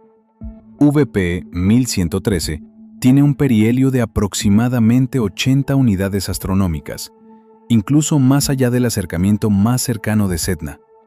Tanto Sedna como VPE-113 orbitan en una región del espacio entre aproximadamente 72.000 unidades astronómicas, que, según los modelos estándar, debería estar esencialmente vacía. El alcance gravitatorio de los planetas gigantes conocidos no se extiende tan lejos. La dinámica del cinturón de Kuiper no esculpe órbitas en esa zona. Algo empujó estos objetos a donde están. La explicación más discutida es un planeta grande aún por descubrir en el sistema solar exterior, lo que se ha llamado Planeta 9 o Planeta X. En 2016, los astrónomos Konstantin Batygin y Michael Brown propusieron que la agrupación de elementos orbitales entre objetos del disco disperso extremo y candidatos de la nube de Oort interior podría explicarse por un planeta con quizás 5 a 10 masas terrestres orbitando en algún lugar entre 300 y 800 unidades astronómicas en una órbita muy excéntrica. Si existiera tal planeta, se habría dispersado hacia afuera durante el sistema solar temprano y su gravedad estaría guiando silenciosamente la población de la nube de Oort interior, explicando la agrupación de órbitas que se ha observado. A partir de 2026, el planeta 9 no ha sido encontrado.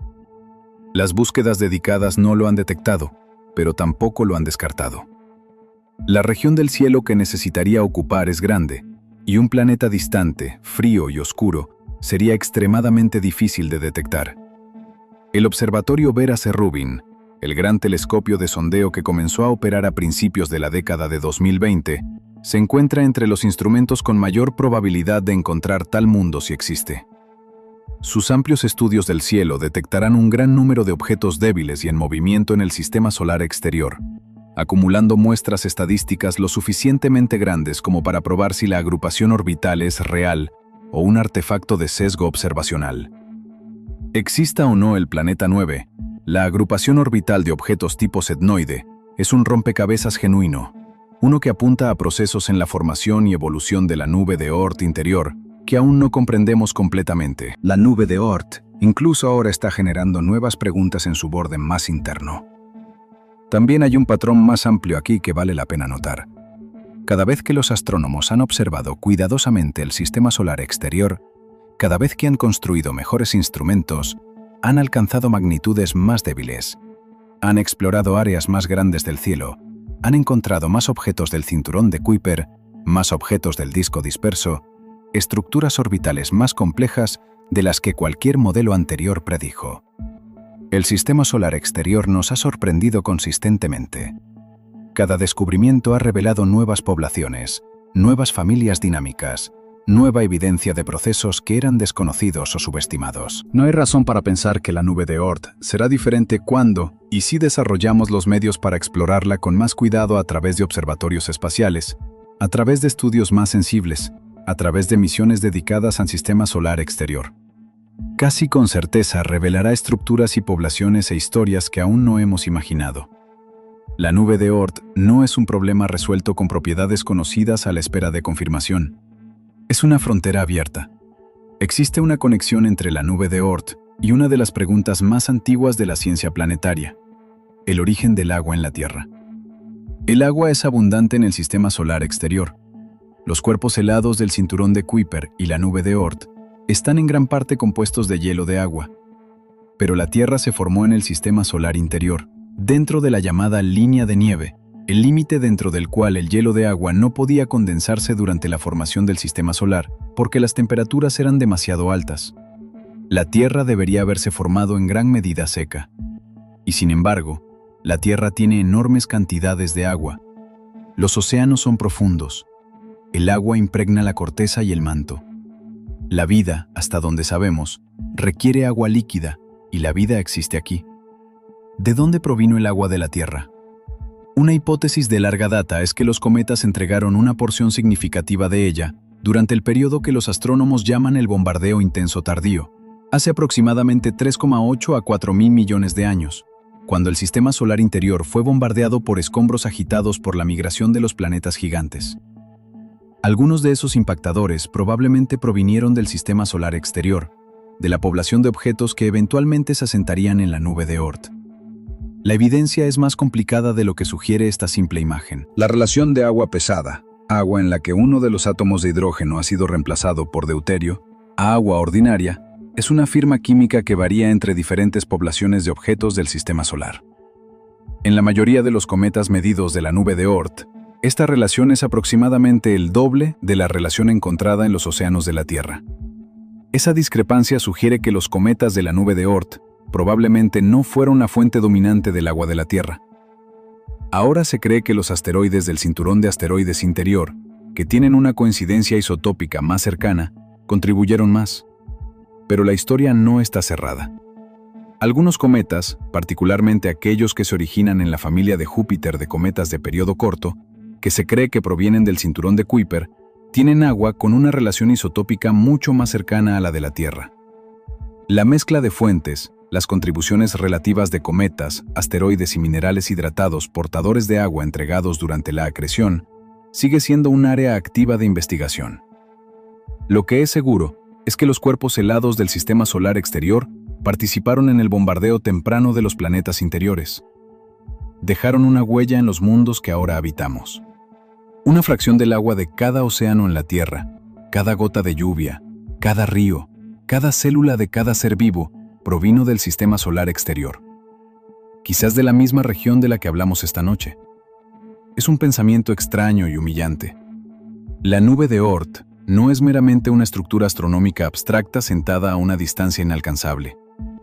Su material participó en la creación de las condiciones para la vida.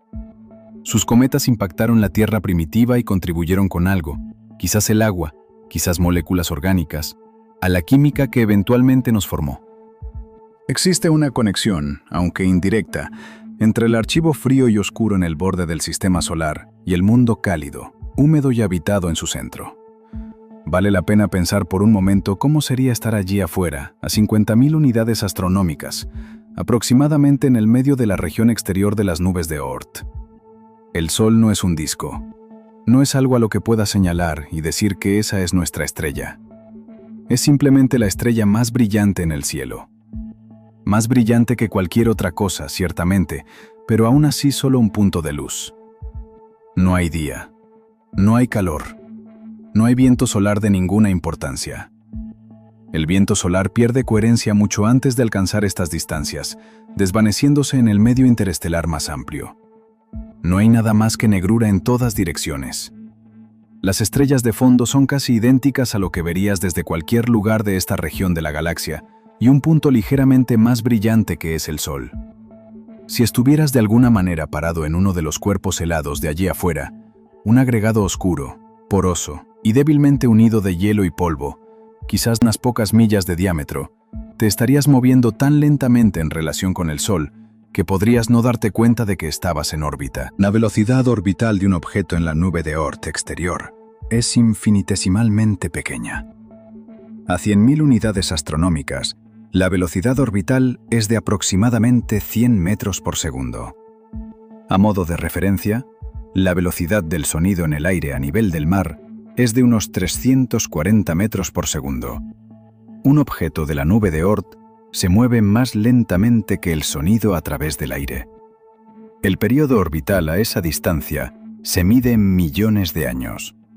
Una órbita completa alrededor del Sol toma entre 1 millón y decenas de millones de años. Durante toda la historia humana registrada, aproximadamente 5.000 años, un objeto en la nube de Oort exterior se habría movido una fracción imperceptiblemente pequeña de su órbita total. Tendrías que observarlo durante miles de años para detectar algún movimiento. Desde tu perspectiva en ese mundo de hielo y polvo, estarías efectivamente estacionario. Las estrellas a tu alrededor apenas se moverían. La galaxia se vería casi exactamente como se ve desde la Tierra, porque estás a solo 1 año luz y medio de la Tierra. Y la galaxia tiene 100.000 años luz de ancho. Estarías en el silencio más profundo imaginable, envuelto en un frío que no ha cambiado en 4.500 millones de años, rodeado de una oscuridad tan total que sería difícil de describir a alguien que solo hubiera conocido la luz del día, con una estrella brillante en algún lugar del cielo, que tendrías que recordarte a ti mismo que es el Sol. Y en ese silencio, en ese frío, tendrías una pequeña posibilidad de encontrar otro objeto. No porque la nube de Oort sea densa, es extraordinariamente escasa, sino porque hay tantos objetos esparcidos por un volumen tan enorme que algunos de ellos pasarán por casualidad a un rango detectable en el transcurso de miles de millones de años. Aún así, a las densidades típicas de la nube de Oort, la distancia promedio entre objetos vecinos se estima en decenas de millones de millas. La nube de Oort está casi imposiblemente vacía. Miles de millones de objetos y podrías deambular entre ellos durante años sin encontrar uno. La nube de Oort no solo define dónde termina el sistema solar, también define algo sobre lo que es el sistema solar. Tendemos a pensar en el sistema solar como un lugar cálido y bullicioso. Planetas con clima y geología y, en al menos un caso, vida. Lunas con océanos subsuperficiales, anillos que brillan a la luz del Sol, el cinturón de asteroides con sus rocas que giran, el sistema solar como un vecindario vibrante, activo y poblado. Y todo eso es real. Todo eso existe. Pero cuando se tiene en cuenta el volumen, cuando se pregunta qué fracción del volumen total del sistema solar está ocupada por planetas, lunas, anillos y asteroides en comparación con la fracción que es el volumen frío, oscuro y casi vacío de la nube de Oort, el resultado es humillante. El sistema solar es casi en su totalidad la nube de Oort, y la nube de Oort está casi en su totalidad vacía. Una región extraordinaria de casi nada perfecto dispersa con miles de millones de mensajeros congelados desde el principio de los tiempos, retenidos débilmente por la menguante fuerza gravitacional de una estrella, disolviéndose lentamente en la galaxia a lo largo de miles de millones de años. Hay algo casi filosófico en el lugar de la nube de Oort en el sistema solar. Es simultáneamente la estructura más grande del sistema solar y la más descuidada. Cuando la gente habla del sistema solar, Habla de planetas, lunas, anillos, asteroides. A veces llegan hasta el cinturón de Kuiper y Plutón. Raramente mencionan la nube de Oort, el enorme halo oscuro que lo rodea todo y constituye la gran mayoría del volumen del sistema solar. Y sin embargo, la nube de Oort es en cierto sentido más fundamental que la mayoría de lo que se discute. Es lo más parecido al material original de la formación del sistema solar que aún sobrevive en condiciones prístinas. Sus objetos han estado en almacenamiento en frío durante 4.500 millones de años.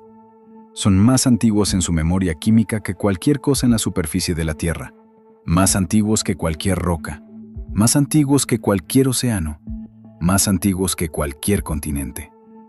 Cuando un cometa llega de la nube de Oort y recogemos su luz, analizamos su espectro, catalogamos sus moléculas, estamos leyendo un documento del principio, de la nube molecular que colapsó para formar el Sol y todo lo que orbita a su alrededor. La nube de Oort es el artefacto más antiguo del sistema solar y está ahí mismo, como ha estado ahí desde antes de que cualquier planeta terminara de formarse, envolviendo al sistema solar en su silencioso y enorme abrazo. Agarrándose apenas, pero agarrándose. Hay una cosa más que vale la pena considerar antes de volver a la Tierra. Hemos hablado esta noche de la nube de Oort como una característica de nuestro sistema solar. Pero nuestro sistema solar no es único. Hay cientos de miles de millones de estrellas en la Vía Láctea, y la gran mayoría de ellas se cree que se formaron en cúmulos estelares. El mismo tipo de entorno donde los análogos de la nube de Oort se desarrollarían naturalmente. Si el modelo de migración de planetas gigantes es correcto, y si los planetas gigantes son comunes, y basándonos en las encuestas de exoplanetas parece que lo son, entonces los análogos de la nube de Oort también deberían ser comunes. La mayoría de los sistemas solares deberían tener vastos halos oscuros de escombros helados que los rodean, restos de su formación, que se agotan lentamente por las mareas galácticas y los pasos estelares. Cada sistema estelar a pocos años luz de nosotros, Alpha Centauri, la estrella de Barnard, Sirio, probablemente tiene su propio equivalente de la nube de Oort. Y debido a que esos sistemas están a solo unos pocos años luz de distancia, y debido a que sus nubes de Oort se extienden 1 o más años luz desde sus estrellas centrales, las nubes de Oort de los sistemas estelares vecinos pueden superponerse.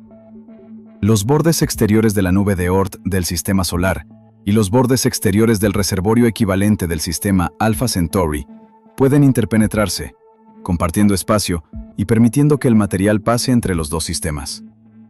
En esta imagen, las estrellas cercanas no son islas aisladas separadas por el vacío del espacio interestelar. Están rodeadas por vastos halos superpuestos de escombros antiguos. La brecha entre ellas es más estrecha de lo que parece. No estrecha según los estándares humanos, todavía incomprensiblemente vasta según cualquier medida familiar. Pero el sistema solar y su vecino más cercano pueden, en el sentido más técnico, compartir territorio. El espacio interestelar entre las estrellas está atravesado por los escombros más externos de los sistemas a cada lado. Esta imagen de sistemas estelares como vastos halos interpenetrantes de hielo y roca antiguos, con densos sistemas planetarios enterrados en sus centros, es muy diferente de la imagen estándar. Sugiere que el espacio interestelar no está tan vacío como parece, que los límites entre los sistemas solares no son nítidos, que la galaxia en sus escalas más finas está llena de escombros de movimiento lento de miles de millones de formaciones planetarias que viajan entre las estrellas en viajes que duran más que cualquier civilización. La nube de Oort nos conecta con la galaxia. Es donde termina nuestro sistema solar y donde la galaxia, en cierto sentido, continúa. Existe un concepto que ayuda a aclarar cuán notable es la existencia de la nube de Oort. Y ese concepto es el tiempo. No el tiempo en sentido abstracto, sino el tiempo profundo. Las inimaginables extensiones de años durante las cuales la nube de Oort ha existido, evolucionado y persistido. El universo tiene aproximadamente 13,8 mil millones de años. El sistema solar tiene aproximadamente 4,5 mil millones de años. Eso significa que la nube de Oort ha existido durante aproximadamente un tercio de toda la historia del universo. Mientras las estrellas nacían y perecían en la galaxia, mientras las galaxias chocaban y se fusionaban, Mientras la red cósmica de filamentos y vacíos se ensamblaba lentamente a partir de las fluctuaciones de densidad del universo primitivo, la nube de Oort estaba aquí. Cada cometa que ha caído hacia adentro y ha sido visible desde un mundo en el sistema solar interior, lo ha hecho contra este telón de fondo de tiempo profundo. Cada espectáculo espectacular en el cielo tiene un origen común. Los cometas que los antiguos astrónomos registraron con asombro y aprensión. Los cometas que los eruditos medievales interpretaron como presagios. Los cometas que los científicos modernos analizan con espectrógrafos y espectrómetros de masas. Cada uno de ellos se originó en una estructura que ha existido desde antes de que apareciera la vida multicelular compleja en la Tierra. La nube de Oort era antigua cuando el primer pez nadó en los océanos de la Tierra. Era antigua cuando las primeras plantas terrestres colonizaron los continentes. Era antigua cuando aparecieron los dinosaurios, dominaron y se extinguieron. Era antigua cuando nuestros antepasados homínidos más tempranos miraron por primera vez el cielo nocturno y se preguntaron por las luces que veían. Y será antigua cuando lo que sea que venga después de nosotros mire el mismo cielo. Esta persistencia, esta implacable resistencia al frío a través del tiempo geológico y cosmológico, es parte de lo que hace de la nube de Oort un objeto tan filosóficamente interesante. No tiene memoria, no tiene conciencia, no sabe que existe, pero ha sobrevivido a todo lo que ha venido y se ha ido en el sistema solar interior. Los continentes se han separado y colisionado. Las montañas se han elevado y erosionado hasta convertirse en llanuras. Las especies han aparecido y desaparecido. Las extinciones masivas han limpiado la biosfera y han dado lugar a ecosistemas completamente nuevos. Y a lo largo de todo esto, la nube de Oort ha estado allí en la oscuridad, apenas cambiando. Sus periodos orbitales son tan largos que todo el lapso de vida animal compleja en la Tierra representa menos de 2 órbitas completas, incluso para los objetos más internos de la nube de Oort. Un objeto a 5.000 unidades astronómicas cerca del borde interior completa una órbita en aproximadamente 350.000 años. Toda la civilización humana registrada ocupa solo una pequeña fracción de una órbita. La nube de Oort opera en escalas de tiempo que hacen que la historia humana parezca instantánea. Es útil pensar detenidamente por qué los astrónomos están tan seguros de que existe la nube de Oort, dado que nadie la ha visto directamente. La ciencia a menudo se presenta como una disciplina de observación directa. Miras algo, lo mides, lo sabes. Pero algunos de los descubrimientos más importantes en la historia de la ciencia han sido inferencias en lugar de observaciones directas. Neptuno fue predicho antes de ser observado, porque las perturbaciones de la órbita de Urano no podían explicarse sin él. El electrón se entendió décadas antes de que pudiera detectarse individualmente. La materia oscura se infirió de las curvas de rotación galáctica mucho antes de que alguien encontrara una partícula candidata viable. La inferencia de las órbitas cometarias a la existencia de la nube de Oort se encuentra en esta misma tradición. No es una suposición, es el resultado de un riguroso análisis matemático aplicado a un gran conjunto de datos observacionales. Los hechos clave que restringen la inferencia son que los cometas de periodo largo llegan de direcciones aleatorias en el cielo, no preferentemente del plano de la eclíptica. Esto indica que el reservorio de origen es esférico, no en forma de disco. La distribución de las energías orbitales muestra un pico a un afelio de aproximadamente 20.000 a 100.000 unidades astronómicas. Esto te dice dónde se encuentra el reservorio. El flujo de cometas de periodo largo se ha mantenido relativamente constante a lo largo de la historia de la observación humana. En lugar de mostrar una rápida disminución, esto indica un mecanismo de suministro continuo que es consistente con un reservorio grande y perturbado lentamente. Los parámetros orbitales de los cometas más extremos, aquellos con los periodos más largos, las órbitas más inclinadas aleatoriamente, las afelias más grandes, son consistentes con haber sido inyectados recientemente desde la nube de Oort exterior por una perturbación gravitacional. Cuando juntas todas estas restricciones en un modelo dinámico autoconsistente, obtienes la nube de Oort. La alternativa de que no existe un reservorio y que los cometas de periodo largo se producen de alguna otra manera no funciona. Ningún otro mecanismo produce cometas con la distribución correcta de energías orbitales, la distribución espacial correcta de las direcciones de llegada o el flujo constante correcto. La nube de Oort no es una especulación, es una conclusión. Una conclusión alcanzada por el mismo tipo de razonamiento lógico que predijo Neptuno, infirió átomos y descubrió la materia oscura.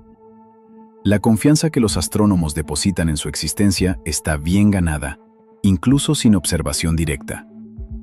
Ha habido momentos en la historia de la ciencia cometaria que arrojaron una luz especialmente brillante sobre la nube de Oort y su naturaleza. Uno de los más dramáticos ocurrió a principios de la década de 1990, cuando se descubrió un cometa llamado Shoemaker-Levy 9 en órbita alrededor de Júpiter. Esto ya era inusual. Un cometa capturado en órbita alrededor de un planeta, en lugar de seguir una órbita solar normal. Pero lo que sucedió a continuación no tuvo precedentes. Shoemaker-Levy 9 había sido destrozado por las fuerzas de marea de Júpiter en una cadena de aproximadamente 20 fragmentos. Cada fragmento era una pieza discreta del núcleo del cometa original, todos alineados a lo largo de la órbita del cometa como perlas en un hilo. En julio de 1994, esos fragmentos se estrellaron contra la atmósfera de Júpiter uno por uno durante el transcurso de unos 6 días. Los impactos eran visibles incluso a través de telescopios amateur. Dejaron cicatrices oscuras en la atmósfera de Júpiter, características más grandes que la Tierra que persistieron durante meses. El evento fue una demostración visceral y visible de lo que sucede cuando un cuerpo helado del sistema solar exterior se encuentra con un planeta gigante.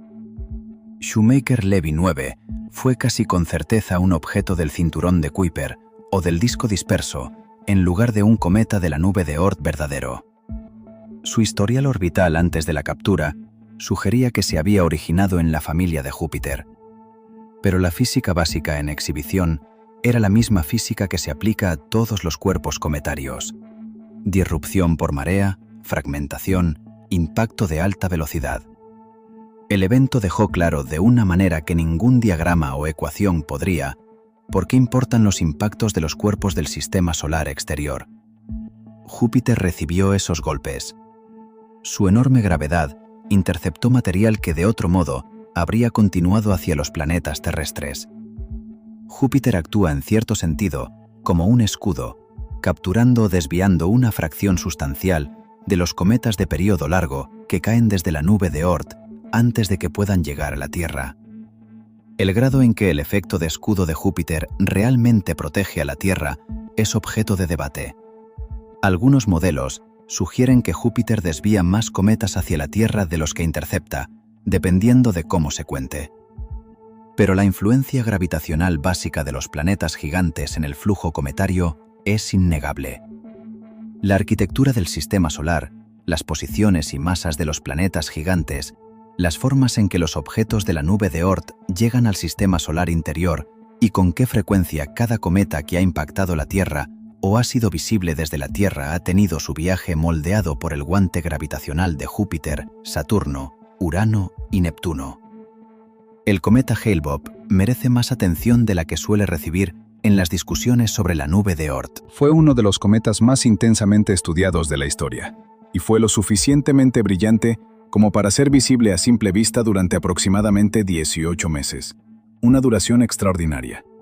Su perihelio, el punto más cercano al Sol, fue en abril de 1997, y fue bien observado tanto por astrónomos profesionales como aficionados de todo el mundo. Se cree que Hale-Bopp ha realizado al menos un paso anterior por el sistema solar interior. Su periodo orbital se estima entre 2000 y 4000 años, lo que significa que en una visita anterior, hace aproximadamente 4000 años, pudo haber sido visible en el antiguo Medio Oriente, posiblemente registrado por observadores cuyos registros no han sobrevivido o aún no han sido completamente interpretados. Lo que hizo que Hale-Bopp fuera científicamente notable fue la pura riqueza de su producción química. Los astrónomos identificaron más especies moleculares en la coma de Hale-Bopp que en cualquier cometa estudiado previamente. Entre los compuestos detectados se encontraban moléculas orgánicas complejas como etano, acetileno, formaldehído, cianuro de hidrógeno y otras. Estos no son productos químicos de laboratorio exóticos. Son el tipo de moléculas que aparecen en todo el espacio interestelar en nubes moleculares en las regiones donde se forman las estrellas. Su presencia en la coma de Hale-Bopp fue una prueba más de la profunda conexión entre el material cometario y la química interestelar a partir de la cual se formó originalmente el sistema solar. Los objetos de la nube de Oort son en este sentido archivos no solo de la formación del sistema solar, sino del inventario molecular más amplio del medio interestelar. La química que se formó en la nube molecular antes de que el Sol se encendiera, la química que impregna el espacio entre las estrellas, se conserva en los núcleos helados de los cometas de la nube de Oort. Cuando un cometa de periodo largo cae hacia adentro y se sublima, libera esa química en el sistema solar interior. Es el medio interestelar anunciándose en el vecindario de una estrella, transportado por un mensajero que ha estado en tránsito desde antes de que existiera la Tierra. Existe una categoría de ciencia llamada astrobiología, el estudio del origen, la evolución y la distribución de la vida en el universo. Es un campo joven, en parte porque gran parte de su materia sigue siendo desconocida. Conocemos solo un ejemplo de vida, la vida en la Tierra. Aún no sabemos si la vida existe en otros lugares del sistema solar, si existió en el pasado o si el universo está repleto de vida o en gran medida estéril. Pero la nube de Oort es relevante para la astrobiología de varias maneras que vale la pena examinar. La primera es la entrega de moléculas orgánicas. Se sabe que los cometas de periodo largo transportan compuestos orgánicos complejos, los componentes básicos de la bioquímica. Se han detectado aminoácidos, los componentes moleculares de las proteínas, en meteoritos que son químicamente similares al material cometario. Algunos investigadores han propuesto que el bombardeo de la Tierra primitiva por objetos del sistema solar exterior puede haber entregado una porción significativa de las moléculas orgánicas que finalmente participaron en los brillos. Origen de la vida. Esto es especulativo, pero no carece de evidencia de apoyo. El periodo de intenso bombardeo tardío, cuando el sistema solar interior estuvo bajo un intenso asalto cometario y de asteroides, coincide aproximadamente con el periodo en que se cree que la vida apareció por primera vez en la Tierra.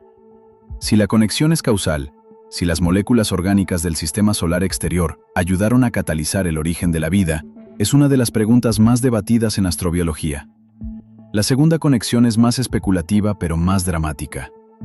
Algunos investigadores han propuesto la idea de la litopanspermia, la hipótesis de que la vida misma, no solo las moléculas orgánicas, puede transferirse entre sistemas planetarios incrustados en material rocoso. Un asteroide o cometa lo suficientemente grande como para generar eyecciones de impacto que se muevan a velocidad de escape podría, en principio, lanzar fragmentos del mundo impactado al espacio.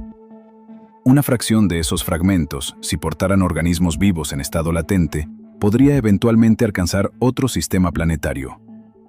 La nube de Oort sería una zona de tránsito natural para dicho material. Los objetos que abandonan la nube de Oort de un sistema estelar y entran en otro, podrían transportar material biológico incrustado a través de distancias interestelares en escalas de tiempo de millones de años. Si algún organismo podría sobrevivir al entorno de radiación y a las escalas de tiempo de los viajes interestelares, es profundamente incierto. La hipótesis de la litopanspermia es tratada con escepticismo por la mayoría de los astrobiólogos. Pero no es imposible, y la nube de Oort es central para cualquier versión del escenario. La tercera conexión es más indirecta. El registro de impactos en la Tierra sugiere que grandes impactos de cometas han ocurrido múltiples veces en el pasado. El ejemplo más famoso es el impacto al final del período Cretácico, hace 66 millones de años, que contribuyó a la extinción de los dinosaurios no avianos. El impactor en ese evento fue muy probablemente un asteroide, pero el principio se aplica también a los cometas de periodo largo. Los grandes impactos reinician los entornos planetarios, destruyen los ecosistemas existentes, pero también abren espacio ecológico. La extinción de los dinosaurios creó la oportunidad ecológica que permitió a los mamíferos, incluido el linaje eventual que condujo a los humanos, diversificarse y expandirse. En este sentido indirecto, la entrega de impactores desde el sistema solar exterior, incluido el ocasional cometa de periodo largo de la nube de Oort, ha sido una fuerza modeladora en la historia evolutiva de la Tierra. La nube de Oort no ha sido meramente un archivo pasivo. A través de los cometas que ocasionalmente libera, ha llegado al sistema solar interior y ha influido en la historia de la vida en la Tierra indirectamente a lo largo de inmensas escalas de tiempo. Pero inconfundiblemente, hay características de la nube de Oort en las que incluso muchos astrónomos no piensan a menudo, porque están muy lejos de las preocupaciones cotidianas de la astronomía observacional. Una de ellas es la cuestión de qué le sucede al material de la nube de Oort en el futuro a muy largo plazo. No solo durante la vida restante del Sol, sino en escalas de tiempo verdaderamente cosmológicas. Después de que el Sol se convierta en una enana blanca, la nube de Oort se dispersará en gran medida. Como se describió anteriormente, los objetos liberados se derivarán hacia el medio interestelar. Durante cientos de millones de años, serán acelerados y desacelerados por las influencias gravitacionales de otras estrellas, nubes moleculares y el potencial galáctico. Algunos terminarán siendo capturados por otros sistemas estelares. Algunos terminarán en el medio intergaláctico, a la deriva entre galaxias. La mayoría simplemente se convertirá en parte de la población de fondo de cuerpos helados de libre flotación en la Vía Láctea. Uno de un número vasto de tales objetos producidos por miles de millones de sistemas planetarios a lo largo de la historia de la galaxia. En escalas de tiempo aún más largas, miles de millones a billones de años en el futuro. La galaxia misma cambiará. Las estrellas continuarán formándose y pereciendo. La Vía Láctea eventualmente se fusionará con la galaxia de Andrómeda y formará una nueva galaxia elíptica. Las poblaciones de cuerpos helados de libre flotación, incluidos los remanentes dispersos de nuestra nube de Oort, serán dispersadas por las fuerzas de marea de la fusión, mezcladas con las poblaciones equivalentes de los sistemas estelares de Andrómeda. En escalas de tiempo tan largas, son casi inútiles de discutir. Los protones en la materia que actualmente compone los objetos de la nube de Oort pueden decaer, convirtiendo la materia en radiación. El universo eventualmente puede alcanzar un estado de entropía máxima en el que no queda estructura. La nube de Oort, como todo lo demás, es temporal. Es solo temporal en una escala más grandiosa que la mayoría de las cosas. 4,5 mil millones de años de existencia, con potencialmente varios miles de millones de años más restantes antes de que la muerte del Sol lo disperse. Es una vida larga, pero es finita.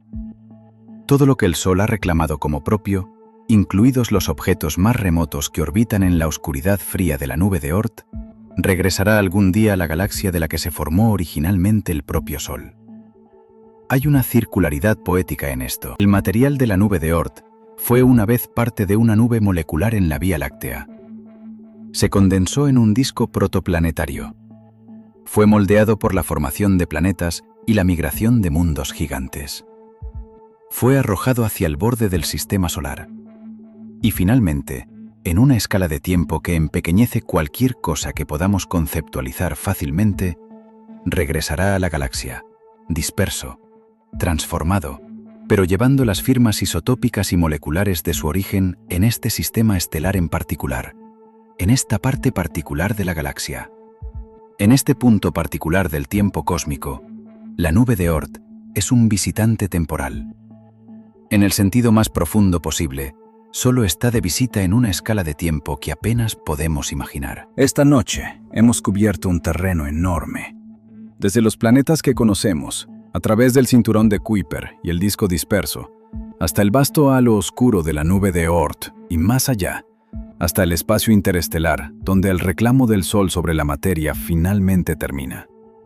Hemos hablado de la historia de cómo se descubrió esta estructura, o más bien, de cómo se infirió de las propiedades orbitales de los cometas de periodo largo por una de las mentes astronómicas más rigurosas del siglo XX. Hemos hablado de su estructura, la nube interior de Hills, el halo esférico exterior, los objetos apenas ligados en su borde más externo, flotando en el límite entre el sistema solar y la galaxia.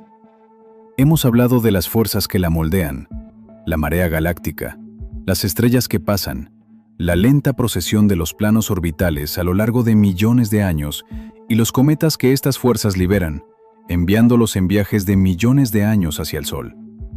Hemos hablado de qué están hechos los objetos de la nube de Oort, hielos antiguos y moléculas orgánicas conservadas en almacenamiento en frío desde que se formó el sistema solar.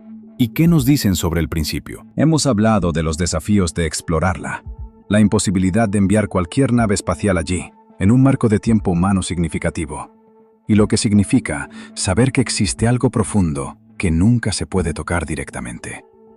Y nos hemos sentado con la escala, la verdadera escala. El sistema solar no termina en Neptuno, no termina en Plutón o Sedna, termina a 100.000 unidades astronómicas, a 1 año y medio luz de distancia, en un halo oscuro, antiguo y que se disuelve lentamente, del que la mayoría de la gente nunca ha oído hablar y al que ninguna sonda ha llegado jamás. Todo lo demás, cada planeta que hemos visitado, cada luna que hemos fotografiado, cada nave espacial que hemos lanzado, ocupa una pequeña fracción del volumen real del sistema solar. La nube de Oort es donde realmente termina el sistema solar, y es mucho, mucho más de lo que la mayoría de nosotros jamás imaginamos. Hay una pregunta incrustada en todo esto que no tiene una respuesta científica clara. ¿Por qué debería importar algo de esto? No se puede visitar la nube de Oort. Nunca verás un objeto de la nube de Oort directamente. Los cometas que caen hacia adentro desde ella son espectaculares, pero son raros y desaparecen después de un solo paso. La nube de Oort no afecta tu vida diaria de ninguna manera observable. Entonces, ¿por qué debería importarte? La respuesta, si es que la hay, radica en el valor de saber dónde estás. Los seres humanos han pasado la mayor parte de su historia sin saber dónde estaban, sin saber cuán grande era la Tierra, sin saber cuán lejos estaba la Luna, sin saber que el Sol era una estrella, sin saber que la Vía Láctea era una galaxia, sin saber que había otras galaxias, sin saber que el universo tuvo un principio. Cada vez que la imagen se expandía, cada vez que los límites de lo conocido se empujaban hacia afuera, los seres humanos se veían obligados a actualizar su comprensión de su propio lugar en las cosas. Y cada expansión cambió algo. Cambió qué preguntas valía la pena hacer. Cambió lo que era posible imaginar. Cambió de maneras sutiles cómo los seres humanos se entendían a sí mismos. La nube de Oort es otra expansión, otra revisión del mapa. Antes de la visión de Oort, en 1950, el sistema solar terminaba en los planetas, o quizás en los asteroides, o en Plutón después de su descubrimiento en 1930. Después de Oort, el sistema solar se convirtió en algo fundamentalmente diferente. Vasto, oscuro en sus bordes, conectado a la galaxia a través de las fuerzas de marea que perturban lentamente sus objetos más externos, poblado por miles de millones de objetos que no podemos ver. Una estructura que se extiende no millones, sino billones de millas desde el Sol. Saber esto no te hace más seguro, más rico o más saludable, pero saberlo hace algo que importa. Te localiza. Te dice que la estrella que orbitas está rodeada por un halo de material antiguo que se extiende 1/3 del camino hacia la estrella más cercana. Te dice que el sistema solar en el que vives no es la disposición compacta y ordenada de planetas que se muestra en los diagramas. Es algo enorme, oscuro y lleno de historia. Y tú, y todo lo que conoces, y todos a los que has amado, existen en la fracción de 1% más interna, cálida y densamente poblada de esa cosa enorme y oscura. Los planetas son el centro del sistema solar, pero la nube de Oort es el sistema solar. Y en algún lugar de ese vasto, frío y antiguo archivo, miles de millones de mundos congelados están orbitando silenciosamente una estrella que apenas sabe que están allí, esperando. Pacientes de la manera en que solo las cosas sin conciencia del tiempo pueden ser pacientes, llevando en sus interiores químicos el recuerdo de un comienzo que ocurrió hace 4.000 millones y medio de años y que ahora solo estamos aprendiendo a leer. El sistema solar es más grande de lo que parece, y en algún lugar en su borde más lejano, en la oscuridad más allá de la oscuridad, lo último del dominio de nuestro Hijo se extiende hacia el vacío, antiguo, silencioso y extraordinario. Cuando Jan Oort publicó su artículo en 1950, estaba trabajando con datos limitados. El número de cometas con órbitas bien medidas era pequeño para los estándares modernos. Las herramientas matemáticas para modelar la dinámica de una vasta reserva de cuerpos eran primitivas en comparación con lo que está disponible hoy. Las computadoras capaces de ejecutar simulaciones significativas de la dinámica del sistema solar estaban en su infancia o eran inexistentes. Y sin embargo, la lógica de su argumento era tan limpia, tan bien fundamentada en la mecánica orbital, que fue reconocida de inmediato como convincente. No tomó generaciones de evidencia adicional para que la comunidad astronómica aceptara los contornos generales de su propuesta. La idea resonó porque era elegante. Conectó la distribución observada de las órbitas de los cometas, un patrón en los datos que no había sido explicado, a una reserva física cuyas propiedades podían predecirse a partir de principios básicos. Explicó por qué los cometas de periodo largo provenían de direcciones aleatorias. Explicó por qué tenían distancias afelias tan enormes. Explicó el flujo observado, la tasa a la que llegaban al sistema solar interior. Y todo esto lo hizo con una única imagen coherente. Una vasta y aproximadamente esférica capa de cuerpos helados formados a partir de los escombros de la formación del sistema solar exterior, lentamente perturbada por la galaxia.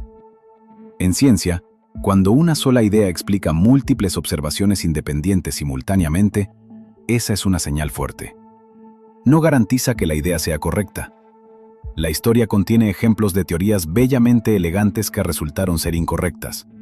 Pero la coherencia del modelo de la nube de Oort, la forma en que une la mecánica orbital, la teoría de la formación del sistema solar y la dinámica galáctica en una única imagen autoconsistente, es una de las razones por las que ha permanecido no solo aceptada, sino indiscutida como un marco básico durante casi 75 años. Los detalles han sido revisados.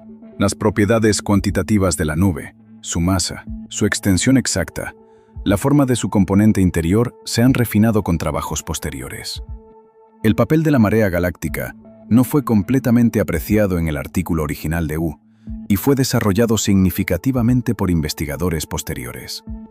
La nube de Hills se propuso como una extensión y refinamiento. La conexión con los modelos de formación del sistema solar se ha hecho más explícita mediante simulaciones numéricas modernas. Pero la idea central de que una vasta reserva de cuerpos cometarios rodea el sistema solar a distancias de miles a cientos de miles de unidades astronómicas ha resistido la prueba del tiempo, al igual que casi cualquier idea en la historia de la ciencia planetaria. Vale la pena prestar atención a lo que el estudio de la nube Oort nos dice sobre la metodología científica en un sentido más amplio. La ciencia progresa no solo por observación directa, sino por inferencia a partir de la evidencia que existe al alcance. A veces, el fenómeno que deseas comprender no es directamente accesible. No puedes enviar una sonda a un agujero negro. No puedes observar el interior de una estrella distante. No puedes ver una galaxia formarse en tiempo real. No puedes alcanzar la nube Oort. Pero en cada uno de estos casos, puedes observar las firmas que el fenómeno inaccesible deja en los datos. Puedes recopilar la influencia gravitacional del agujero negro en la materia cercana. El patrón de luz emitido por la superficie estelar que codifica información sobre el interior a través de la física de la estructura estelar. El desplazamiento al rojo y la composición química de las galaxias distantes que te hablan sobre la física de la formación de galaxias. La distribución de las órbitas cometarias que te habla sobre la reserva que las produjo. Esto es inferencia, no es adivinación. Es la aplicación disciplinada de la física conocida a los datos disponibles para acotar las propiedades de las cosas que no puedes observar directamente. Requiere cuidado, rigor y una comprensión clara de qué suposiciones centran en la inferencia y cuán sensible es la conclusión a esas suposiciones. Oort fue explícito sobre las limitaciones de su inferencia. Reconoció el pequeño tamaño de su muestra de cometas. Reconoció las incertidumbres en los cálculos orbitales. Propuso el modelo no como una conclusión cierta, sino como la interpretación más natural de los datos. Esa honestidad intelectual, ese reconocimiento claro de lo que está establecido y lo que se asume, es parte de lo que hizo del artículo un modelo de razonamiento científico, así como un hito. Resultado: la nube Oort es un recordatorio de que algunas de las cosas más importantes del universo se conocen no al mirarlas directamente, sino al prestar cuidadosa atención a la evidencia que dejan atrás. La Vía Láctea es una galaxia espiral que contiene entre 100.000 millones y 400.000 millones de estrellas. Nuestro Sol es una de ellas. Ubicado aproximadamente a 26.000 años luz del centro galáctico, en un brazo espiral menor llamado el espolón de Orión, el Sol orbita el centro galáctico a aproximadamente 500.000 millas por hora, una velocidad que suena rápida, pero que aún requiere de 225 a 250 millones de años para completar una órbita completa. En la vida del Sol, ha completado aproximadamente 20 de estas órbitas galácticas. La nube Oort ha acompañado al Sol en cada uno de estos viajes. Ha viajado con el sistema solar alrededor de la galaxia 20 veces. Ha pasado por regiones de densidad estelar alta y baja. Ha cruzado el plano galáctico múltiples veces. Ha sido sacudida por las fuerzas de marea de la galaxia y empujada por la gravedad de estrellas que pasaban. A pesar de todo esto, ha persistido, agotada, sí, moldeada y remodelada por las fuerzas que actúan sobre ella, pero todavía está ahí, todavía rodeando el sistema solar en su enorme halo oscuro, todavía conteniendo miles de millones de objetos en órbitas tan lentas y tan vastas que la palabra órbita casi parece inadecuada, todavía enviando el cometa ocasional hacia adentro, todavía liberando el objeto ocasional para vagar por el espacio interestelar, todavía equilibrada en el filo de la navaja entre la gravedad del Sol y la atracción indiferente de la galaxia. Cuando piensas en la nube de Oort, en este contexto, no como una instantánea estática, sino como una estructura de 4.500 millones de años, que ha viajado por la galaxia 20 veces, mientras se erosionaba y perturbaba continuamente, la escala de lo que estamos discutiendo se vuelve casi imposible de asimilar de una sola vez. Y sin embargo, es real. Todo ello es real. Las matemáticas que la describen son bien comprendidas. La física no es exótica. No hay misterio en los mecanismos involucrados. Solo en los detalles, en las cantidades, en las propiedades precisas de la reserva que no podemos observar directamente. La nube de Oort es quizás la cosa extraordinaria más mundana del sistema solar. Mundana porque está hecha de hielo y roca ordinarios, porque obedece a la física gravitacional ordinaria, porque se formó por procesos ordinarios de formación planetaria y dispersión de escombros. Extraordinaria por su escala, por su edad, por su posición en el borde mismo de todo lo que el Sol ha reclamado jamás, por la forma en que conecta el sistema solar con la galaxia y con el pasado profundo del universo. La nube de Oort es donde termina nuestro sistema solar. Y comprender eso, asimilarlo verdaderamente, cambia la imagen no solo del sistema solar, sino de lo que significa vivir dentro de uno. Orbitamos una estrella. Esa estrella se asienta en una galaxia, y alrededor de esa estrella, rodeándola en todas direcciones, extendiéndose a una distancia medida en años luz, hay un halo de antiguos mundos helados, demasiado oscuros y distantes para verlos, demasiado remotos para alcanzarlos, demasiado lentos para observarlos. Han estado allí desde el principio. Estarán allí durante miles de millones de años más. Y de vez en cuando, uno de ellos se desprende. Comienza a caer, lentamente al principio, luego más rápido.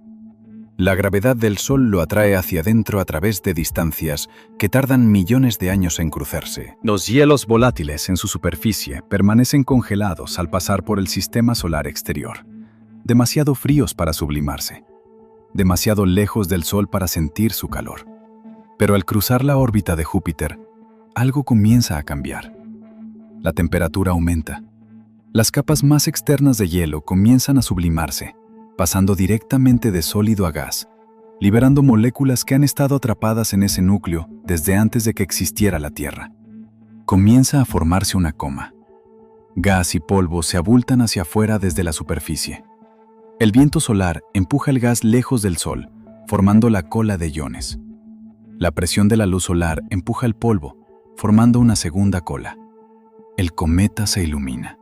Y si la geometría orbital es correcta, si el cometa pasa lo suficientemente cerca del Sol en el momento adecuado del año, cuando es visible desde la parte correcta de la Tierra, la gente mira hacia arriba. Lo ven. Este objeto que ha estado viajando durante millones de años. Este mensajero del borde. Este antiguo archivo congelado del principio del sistema solar, que ahora brilla durante unas pocas semanas o meses al rodear el Sol y comenzar su larga caída de regreso hacia afuera. El encuentro con el Sol puede haberlo cambiado, haberle despojado de algunas de sus capas exteriores más volátiles, haberlo alterado químicamente de maneras que persistirán. O puede regresar a la nube de Oort, asentándose en una nueva órbita con un periodo ligeramente más corto para caer hacia adentro nuevamente dentro de millones de años. O puede ser expulsado por completo, recibiendo un empujón gravitacional de Júpiter que lo envía a una trayectoria hiperbólica, escapando del sistema solar para siempre. De cualquier manera, su breve paso por el sistema solar interior es un momento de contacto. Un momento en que las partes más externas e internas del sistema solar se encuentran. Cuando lo antiguo, frío y oscuro toca brevemente lo cálido, brillante y vivo. Cuando el borde se comunica con el centro, esa comunicación ha estado ocurriendo durante tanto tiempo como ha existido el sistema solar y continuará ocurriendo en el silencio y la oscuridad mucho después de que nos hayamos ido. La nube de Oort envía a sus mensajeros. Nosotros los recibimos. Y por un breve tiempo, bajo un cielo nocturno iluminado por un cometa ardiente, nos conectamos con algo que comenzó antes de la memoria y que perdurará más allá de todo lo que conocemos. Buenas noches. Que duermas bien bajo las estrellas. El borde está ahí fuera en la oscuridad, donde el sol se suelta.